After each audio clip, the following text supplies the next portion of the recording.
Good day everyone! For today's video, we will talk about the various cultural modes of communication in a country where almost half of the population share the same last name, the South Korea.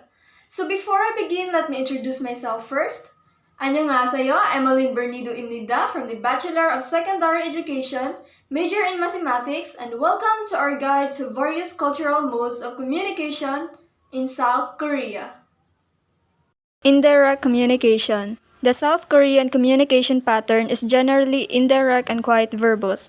They tend to rely less on words and are attentive to a speaker's posture, expression, and tone of voice to draw meaning. Refusals. A South Korean's preoccupation with saving face and politeness means that they will seldom give a flat no or negative response. Speech style. While they may be indirect in their communication style, South Koreans generally speak quite firmly and use less gestures and facial expressions. Silence. Pausing before giving a response indicates that someone has applied appropriate thought and consideration to the question. It reflects politeness and respect. Laughter. Laughter is sometimes used in awkward situations. A Korean may laugh when they feel uncomfortable and not necessarily because what was said was genuinely funny. Let's proceed to non-verbal communication. Physical contact.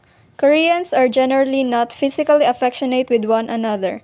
However, girls and young women may walk hand in hand and male friends may touch one another more frequently than what is the norm amongst Western men. Personal space. It is insulting for Koreans to be touched by someone with whom they are unfamiliar. Don't pat them on the back or hug them. In cities, especially in Seoul, pushing, shoving, and touching are regular occurrences.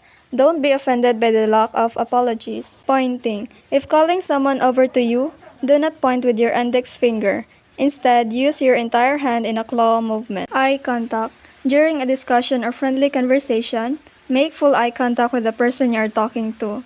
Avoid direct eye contact if you are scolded by someone older or a higher status than you. Gestures. It is considered rude to make a fist with your hand while placing the thumb between the middle and index finger. Expressions. Koreans may appear quite straight-faced in conversation. However, their facial expressions can often immediately reveal when they are angry or in disagreement. Smiling. As well as an expression of glee and humor, smiling can indicate that one is feeling ashamed or embarrassed in Korean culture. Sneezing. Sneezing is considered rude in Korea. It is best practice to excuse yourself from the room if you have to. Hands. Koreans mostly use their right hand for all greetings and gestures. Handshakes often accompany the bow among men. Your left hand should support your right forearm when shaking hands. The naming conventions in South Korea. In South Korea, names operate in the reverse of Western cultures. Family name, a second name, shared by all of the generation, and finally their given name. It is considered very impolite to address a Korean with his or her given name. They should be addressed using their professional titles, or Mr., Mrs., etc. until permission is given otherwise. That's all. Thank you.